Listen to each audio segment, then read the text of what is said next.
listen to me very carefully. As you may have noticed, your car is not as responsive as it should be. Because now, I'm driving it.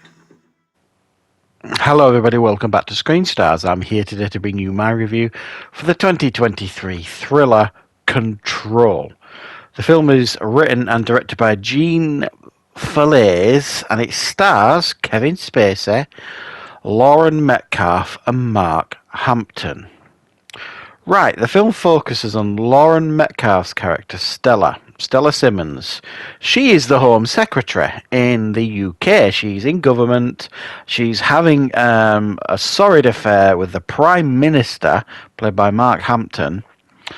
And this one particular night, after he gives a roaring speech, his daughter's there with him, and she's very, very tired. So Stella offers to drive her home.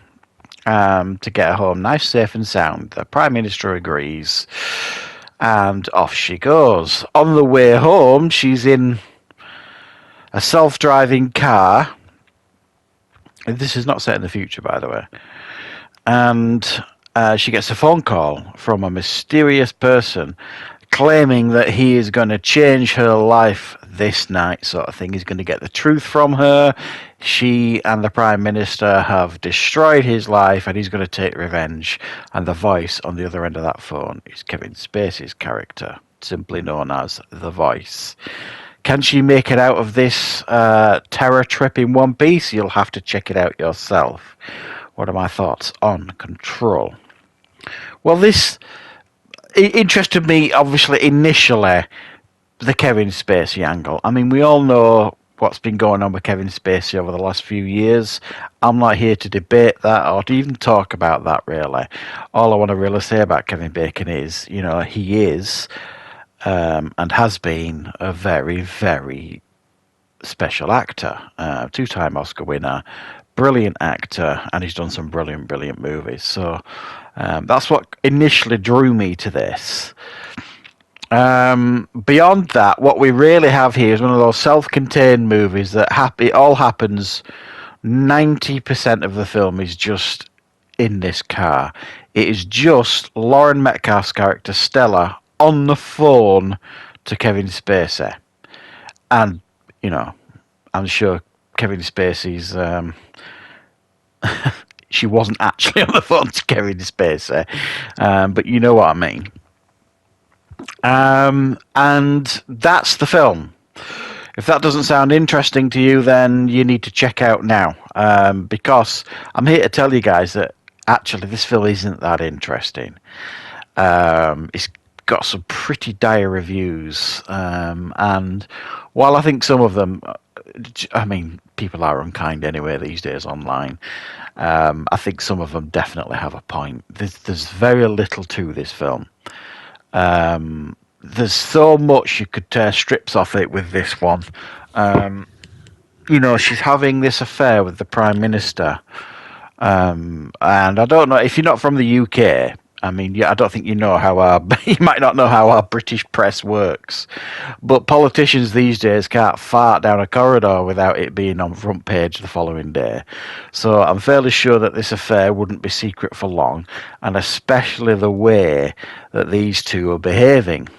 He's just done this massive speech. He walks off backstage. There's quite a few people around them, and he and she are flirting with each other and talking kind of openly about their affair. And you're just thinking, bollocks, don't believe it. You wouldn't behave like that, and the British press would have you in a heartbeat.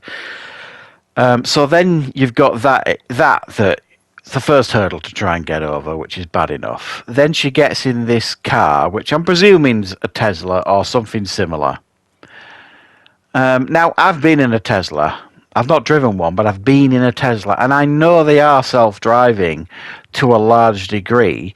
I've been on a motorway with somebody in a Tesla, and they've turned on like the auto drive, and it kind of keeps you in your lane, slows you down, does all the things you need it to do. But the big problem is in this country, and I can't speak for others, but I'm fairly sure it's the same. it's not legal to self-drive your cars in this country because they don't have the skills to negotiate the complexities of our roads. And by that I mean stopping at traffic lights and all that twaddle. So this whole concept of this self-driving car, bollocks. If this was set 20 years in the future maybe, and it doesn't indicate that to me, at least I'm not aware of it, yeah, okay, you could accept it a little bit more because you could potentially see that this is coming at some point. And the whole idea that this car is self-driving is that the Kevin Spacey character can hack into the car. And the whole idea of this film, Control, is he takes control of this car and he's threatening to crash it and do all sorts of things with it unless she does as she's told by making phone calls to people and admitting the truth and this, that, and the other. So the whole concept of the film hangs on the fact that Kevin Spacey's character can hack into this car and drive it and do what he wants with it.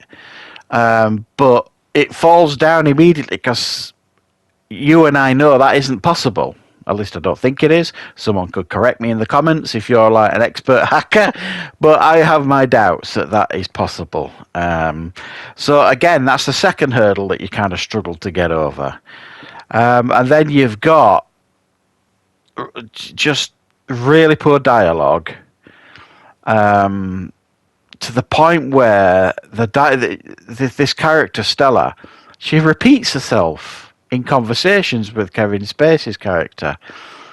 She'll say one thing, and then it's not like 20 minutes later she says the same thing. It's like almost in the same sentence.